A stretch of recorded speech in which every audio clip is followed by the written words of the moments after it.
Tonight's headlines are brought to you by McDonald's and Mariana's Coffee. Tonight on the Channel 2 News, the chief of parole, who is accused of forgery, appears in court and is now scheduled to go to trial in April. Also tonight, the Boost marketing team is called in front of a House panel to answer more Boost questions. And a man wanted for rape and child pornography charges in Indiana was employed locally at schools and a health clinic. We will talk to a local principal. Stay with us. These stories and more are next.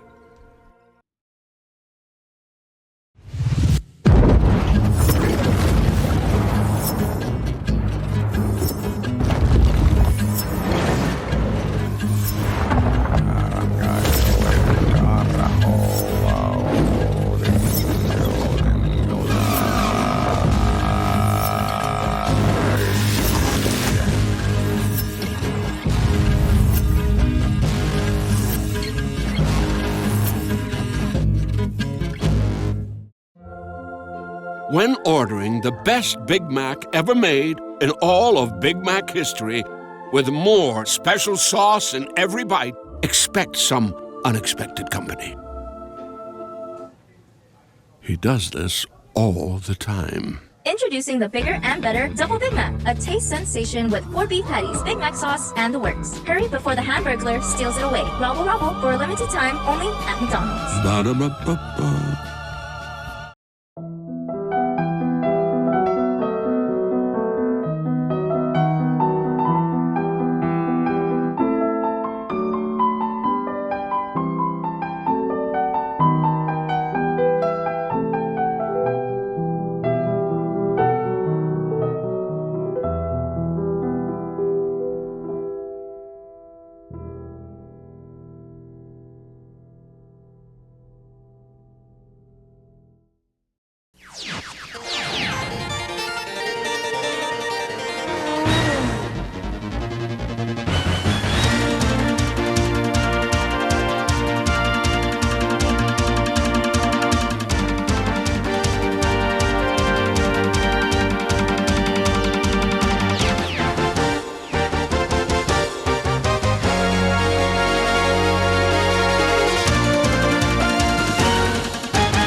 The jury trial for Chief of Parole Nick Regis has been scheduled for the month of April. The chief is being charged with 4 counts of forgery and 1 count of misconduct in public office. He has pled not guilty. Regis appeared in Superior Court this morning before Judge Joseph Camacho. Through his attorney, Joaquin Torres, Regis asserted his right to a speedy trial. Torres told the court since the government has already filed charges against his client, they must be ready to prosecute the case. The court granted the motion and set the trial for April 24th, 2024. I'm just glad the court has set this for trial, and it's a jury trial, so thank you. Special Prosecutor James Kingman for the government. I think it's important to know that trials can move forward in this jurisdiction, and it's interesting to see counsel's assertion that there's no problem with an information and a penal summons in this case, even though apparently there is one in the other, and that now it's a fine time to go forward quickly, but asking for other kinds of relief in other cases. It's pretty telling. According to the information, Regis allegedly forged and altered the term of employment for a person from 30 days to 1 year. The government says Regis presented an altered request for personnel action without authority of the Sinamay governor, which shows intent to defraud or injure the Commonwealth or the NMI Board of Parole. Regis has declined to comment. You want to give a comment? The Office of the Attorney General has also charged Regis in a separate case for conspiracy to commit misconduct in public office and conspiracy to commit theft by deception. Regis has also pled not guilty to the charges. It's been about 2 years since the probe into the $17 million boost program began, and the community wants answers. It is time to bring justice to our community. I and the people have witnessed the corruption that has been unfolding for far too long. The ARPA funds and the boost program was meant to help the community thrive in the Commonwealth, but instead, it has become a political tool for personal gain. Instead of the people that would benefit from these funds, only a few would benefit from it. It is time to bring justice in this government, and this boost hearing should continue. I hope that this committee will be able to retrieve the funds that has been lost. Let this hearing bring justice to the Commonwealth. Private citizen Del Benson also spoke before legislators on Tuesday, stating he does want the boost program to be looked into, but in a fair manner. You need to go after those who did not use the funding. Let's not make this a targeted Ralph or Arnold attack, because that is dishonest, because both sides play games. And we need to look at the facts, the issues, address the issues that need to be addressed. The marketing team for Boost, along with former Secretary David Attelig, appeared before the House Special Committee on Federal Assistance and Disaster-Related Funding on Tuesday, ready to testify, but was rescheduled to return to the chamber. Former Boost marketer Shane Villanueva. Happy to be here and to answer the legislative questions and just be able to get it kind of gets over with, actually. So yeah, we'll be back March 5th and we'll see you guys here. When asked if he denies any wrongdoing that the House committee suggests, we'll let the proceedings handle itself at this point, Thomas, and kind of go from there. Rob Travilla and Selena Sapp say they were ready to testify as well. Chairman Ralph Yumo. There were some that were ready to testify, but we also had requests for extension. So we had to plan out the dates accordingly. So we did take into consideration some of the requests from the witnesses. Travilla was scheduled to testify before the committee today, but requested an extension. He is rescheduled to appear on March 7th. Sapp's appearance is scheduled for the 27th to the 29th, and Villanueva is scheduled for March 5th to the 7th. As for David Attelig, his attorney, Bruce Berline, will confirm availability for March 12 to the 14th. The last part of the $17 million boost investigation was scheduled to begin today, with Rob Travilla as the first of the marketing team to testify. However, Travilla, who is represented by attorney Joseph Horry, requested for an extension. The committee has rescheduled Travilla to testify for March 7. Representative Marissa Flores told committee members this afternoon she does not want any more witnesses to request for another extension, and she is ready to take action. I hope that this committee is ready to offer the contempt if none of them appear. And I hope that when we continue on March 7,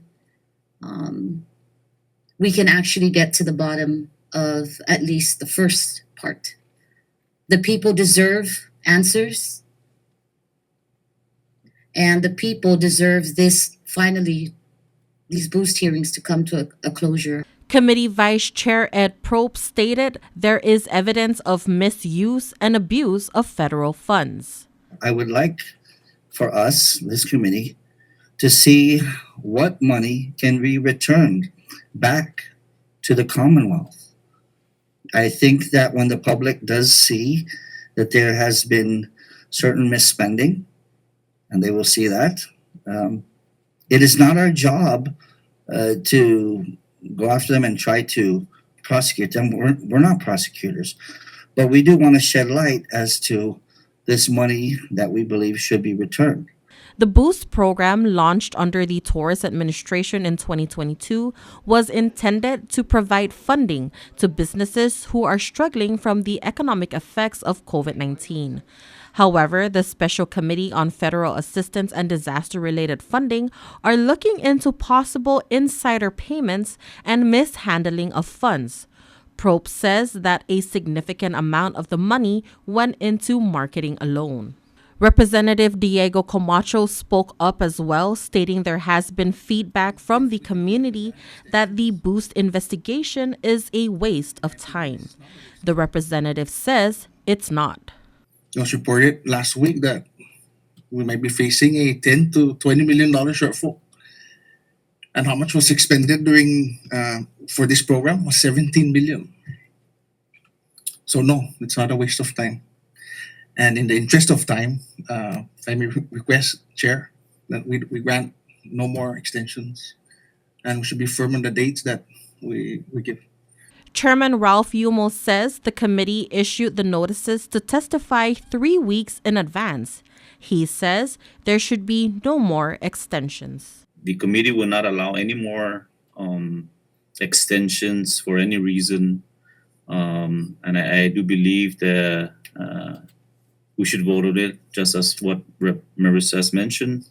So I have nothing further. I look forward to the next hearing, and that will be scheduled the 5th, 6th, and 7th at 10 a.m. and starting with Mr. Shane Villanueva and Royal Soil. Charles Lee Dewey III, who went locally by the name Carter Allen Widmore, worked as an ESL teacher at Yukon School last summer and more recently in the IT department at the Cagman Community Health Center. He was arrested by the U.S. Marshal's Office. Dewey claimed to be raised in the Amish community and says that is why he didn't have a passport or social security number. The state of Indiana wants Dewey to face charges that include rape, sexual misconduct with a minor, child solicitation, drug possession, and possession of child pornography. He is currently in custody and is awaiting extradition to Indiana in the U.S. mainland. Tonight we speak with the local principal of Yukon International School, Nate Smith, about Dewey's interactions with the school. Smith, who was off island last summer when Dewey/Widmore was brought on board for the ESL program, answers our questions honestly, candidly, and courageously, and says school administrators were duped. During the summertime, not much is going on here in June, but July and mostly July and even into the beginning of August, we have an ESL camp, and the school has done that for many years before I started coming here.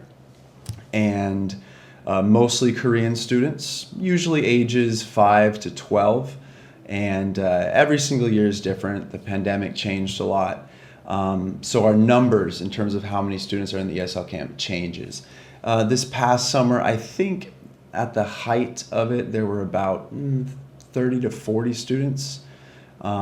And during that time, we had someone that was in charge of the ESL camp. And because we only had 30 to 45 students, we had about 3 divisions, 3 classes. And at that time, somewhere, I believe in mid-June, Carter, who we of course now know as Charles Dewey, came to the school looking for employment, looking for a job.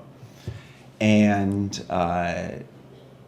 he did not have a paper, and he spun his story about being Amish and not having this documentation. And the administration of the school at that time, they kind of felt sorry for him and kind of felt for his situation and were sympathetic to his situation. And they gave him a job of being an ESL camp teacher, which you don't necessarily need a deep understanding of English instruction or have kind of college degrees in ESL. I mean, that's great, and that's wonderful. The more of that, the better. But it's a lot of conversation and having the materials, using the materials that we provide, and conversation, basic vocabulary, things like that. along with a lot of recess time or activity time in the playground and basketball court. And so that was the situation. So he was given a volunteer position in the ESL camp. Now, when I came back from the States, I was getting ready for the new school year. And so I met Carter, and I knew what he was doing in terms of volunteering in the ESL camps. And that was basically it. I was getting ready for the new semester, new school year, and the ESL camp was winding down. And at that time, I think he was given a job working on some IT stuff with the website, with the school, and also we have a small university here, university website. Not sure exactly which one he was working on, perhaps both. And this was early August. And then at this point, we're working with our teachers, we're getting ready, we're doing in-service training, getting ready for the new school year. And I saw him occasionally in the office on his laptop. Now, we stopped seeing Carter, I think it was mid-August to early September, around that time. And he disappeared, and I never really knew why. I think it had something to do with some disagreement that he had with the president of UConn, Dr. Wei. And that was it. He was gone, and we never saw or heard from him again. Now, when all this started coming out, I think it was late January, early February, the first thing I did was talk to the leader of the ESL camp. He did not hire Carter. He was just given Carter as a teacher. And so I talked to him, and I talked to the one other main ESL camp teacher. It was Carter and another university student here at the university. They were the main teachers along with the leader of the camp. And I just asked, I talked to Carter a little bit, and he talked to Carter more.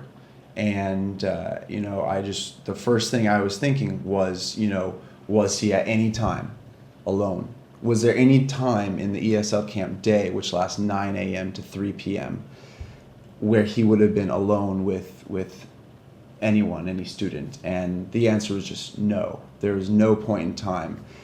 He would teach a class of 15, right here in the hallway, got windows on the doors and everything. And then he went to another class of 15 students, and that was the arrangement. And then actually even we talked about, okay, what about lunchtime? Well, at lunchtime, the kids were in the cafeteria or at the playground playing, and he usually, I think, went off campus to have lunch and then would come back to finish up in the afternoon. And so he was confident, and in my limited interactions with him, I never was suspicious of anything like that. And we just made sure that wasn't ever that didn't ever happen. Do you get, as a school administrator, when something like this happens, do you contact parents of kids who were here to find out if there was anything that happened inappropriate, whether it was on campus or before school or after school? Do you reach out to parents? All of the students at the ESL camps, they are in South Korea. Yeah, they come in, they're tourists, they're not F1 student visas or anything like that. And that's why we have like a limited hours in the day that we can actually have instruction, because they're not student visa holders, they're tourists. And so all of the parents of the students that he did teach for that time in July mostly, they're in South Korea with the students, with their children. And so we haven't heard anything from anyone, and we haven't reached out and sent emails. I think that would be the only contact information we have. And a lot of these students, they're not even, some of the students, they're not with their parents per se, they're with guardians and with agents. And there's a variety, there's several agents that will, that's their business. They cater to South Korean tourists, and they come in sometimes on a package. They might stay at PIC and have some tour things. Then during the day, they're here. And there's a couple other schools that run ESL camps. Do they participate for more than one day? Are they here for a couple weeks or a month? Or it could be, we have students that are usually not, but sometimes 2 days, sometimes 1 week, 2 weeks, sometimes 3 weeks. On the longer side would be like maybe 4 weeks. Okay. Yeah, generally speaking. And Carter, he was never a teacher at UConn in terms of the regular school. He was never going to be. It was just like an ESL camp volunteer thing. That's my understanding of that. Okay. Do you do background checks on teachers that you hire? And is ESL considered a teacher, or would you normally do a background check on something like that?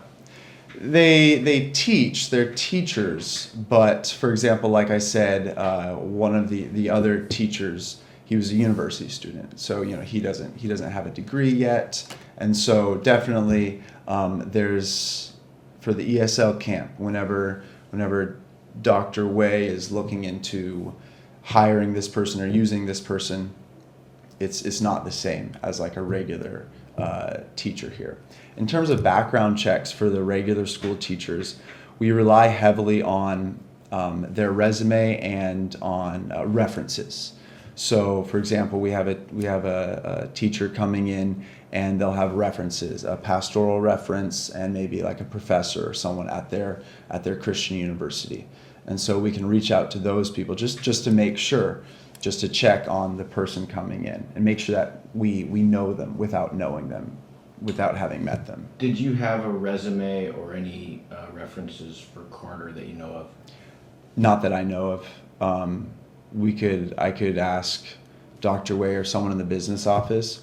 I'm not sure what, if anything, he provided in terms of anything like that. Is this going to change some of your practices for ESL or going forward? Definitely. Like I said, I'm not here during the summers usually, but I would definitely hope that this is a valuable, painful lesson for sure, but valuable in terms of we can't just let anybody, regardless of their story, teach in the ESL. And yeah, Carter, he definitely, in some ways you could say he played us, and we fell for it. I know there's some other organizations here in Saipan, private and governmental, and so definitely it's something that you have to be very careful of. And this is wild, this whole thing that happened with Carter / Charles. And, hopefully it's something that is never forgotten and that we just learn from this. And of course, like I said, the first thing when this all broke was, okay, did anything happen here? That's the first thing. And so, did somewhat of an internal investigation, and it seems like nothing did, which, we're very fortunate for. And in all of this too, I mean, I think about, now of course everything is alleged, we have to use allegedly. Soon he's going to have his day in court. But I think about the alleged victims, and it's terrible. It's such a terrible thing. I think of the alleged victims and their families.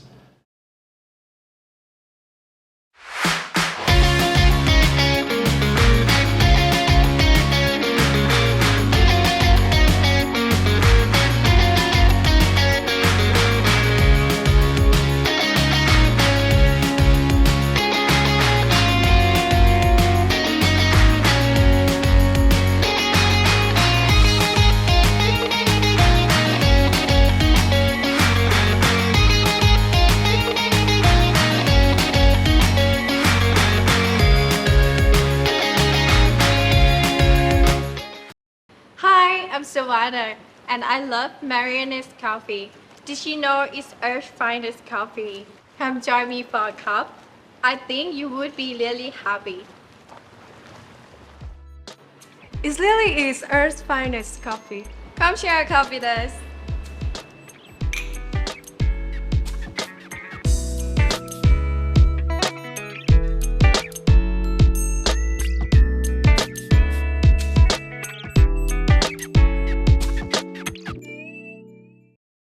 Premium office space is available now at the Hermosa Vista Business Park on Capitol Hill. Features include dedicated parking, fast internet, backup power, good water, and natural light throughout to go along with the very best views on Saipan. So don't settle for space when you can get peace and peace of mind. Call Hermosa Vista today at 670-483-4750 or email hvsaipan@gmail.com.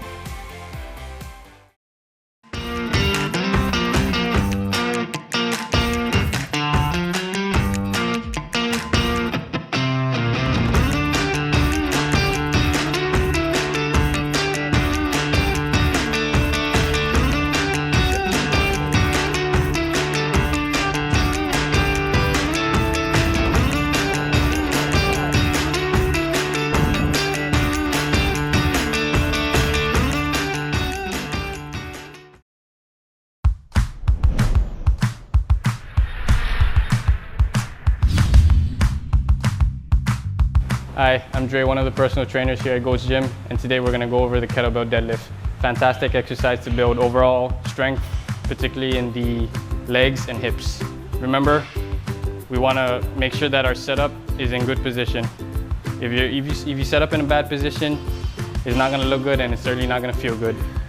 So a common error setup is obviously a rounded upper back. Two simple ways of correcting that. All I'm gonna have Vince do here is extend his arms up here, and all he's gonna do is think about reaching long and pushing his hips back. Reach long and push your hips back. So as you can see, he's already in good position. Now all he's gonna do is grab that kettlebell. He's got tension in his legs and in his back. All he's gonna do is just stand up tall, finish with his glutes.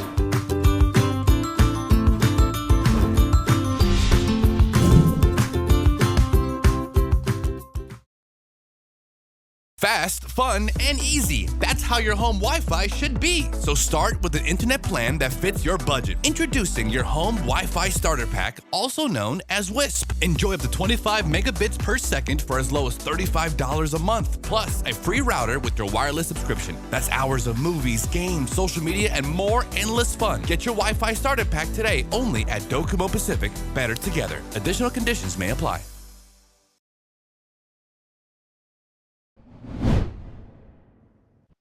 How best do we get life-saving information out to underserved communities when time is critical and weather is fierce? Marcus Idlet is a meteorologist that works for the National Weather Service. What are those communities in the CNMI? Who is that? Is that the Carolinian population? Is it the Korean population? Is it those with special developmental disabilities? It can have all looks, shapes, and sounds to who's being underserved and how we in the emergency management realm can better serve those communities, especially when it comes to super typhoons. Preparedness can mean different things to different people, and with tourists on island with different language capabilities and locals who have different life situations, information needs a number of different channels, especially when time is of the essence. The Homeland Security and Emergency Management, we coordinate, we facilitate and coordinate things that when there's a disaster that comes to our way, we try to, as fast as possible, to disseminate the information to our community. March is Developmental Disabilities Month. The Disability Network, we know who's in our community. But a lot of times in the government level, who's making a lot of the decisions and pushing out the emergency alerts and the weather and coordinating resources, they don't see the community level. And then the community level doesn't know how the decisions are being made up here. Last night, a town hall was held at the Multipurpose Center. Glenn Policare helped lead some of the discussion. Okay, so we know where we're getting our information from. My question to you now is, who are the underserved communities? And that what Landon was talking about earlier, it's not just those with disabilities. It might be people with language barriers. It might be people that are living way down in Canyon 3 that just choose not to have much. You know, those that live on the farms down there. So who do you think, in your opinion, who are our outlet? It's great we have all this technology, and it's wonderful for all of us, for those of us that have that. But I also think a lot of us live in glass houses. We think people live the same way we do, just because we have a comfortable home and access to all these things that everybody else should. But the reality of it is, no, they don't. And I can say that confidently because I've canvassed the villages.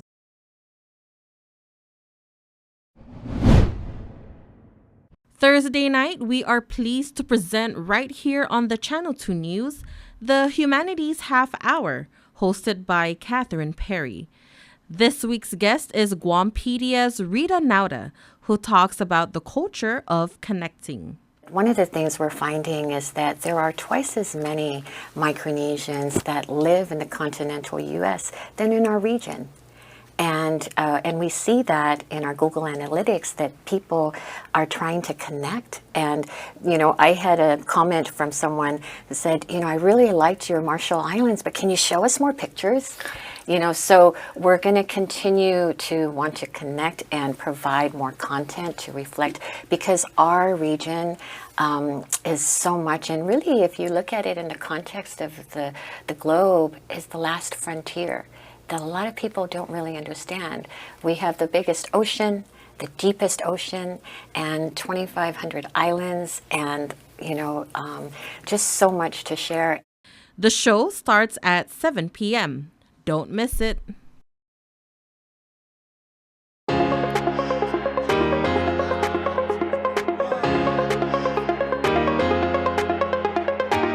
Hey, golfers, come north and practice your game at the Marianas Driving Range. New Year's local specials. 10-piece coupon books available for just $60.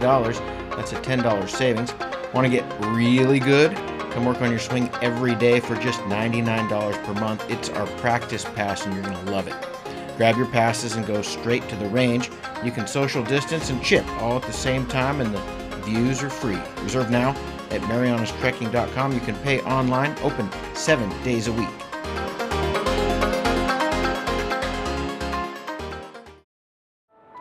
At one of Saipan's beaches, this mother lays about 100 eggs under the cover of darkness. She hides her nest as best she can and then slowly makes her way back to the ocean. The eggs hatch and the babies head for the sea, where they will face a daily dose of danger. Just 1 in 1,000 will make it to adulthood. Those that do will one day lay their own eggs.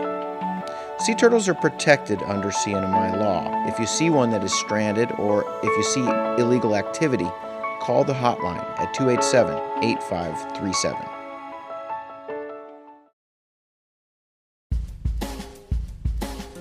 And for your KSPN weather report, tonight, breezy, mostly cloudy with isolated showers, east winds 20 to 25 miles per hour. Low 76, any 20% chance of showers. Tomorrow, breezy, partly sunny with isolated showers, east winds 20 to 25 miles per hour. Highs 83 and a 20% chance of showers.